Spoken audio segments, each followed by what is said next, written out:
Grabing init mga boss. Sabi nila 46 daw, 46 degree daw. Nako. Kuya, medyo dalawa, ingat ka sa init. Oo kuya, nagbalita sila. Pag may tubig kang dala, pwede kang mag-refill minsan dito. Init.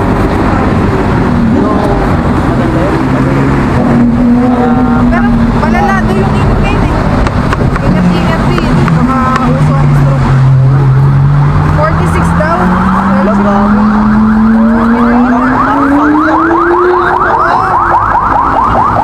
Thank you kuya, ingat ka. Kasi yun, narinig ko. Ayun, 46 nga daw. Ang init. Kaya sabi ni ma'am, pinapaalalahanan ako kung narinig niya.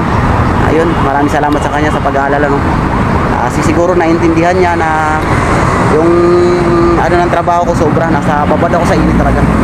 Kaya yan, maraming salamat sa ma'am sa paalala. Maraming salamat. Then siguro antay pa ako konti, no. Ayun, kung may bumili hindi na ako mag-open kasi sobrang init. Mamaya-maya naman doon pag kasi tumatatawid ako sa may U-turn eh. Diyan may U-turn diyan eh. Ayan, no.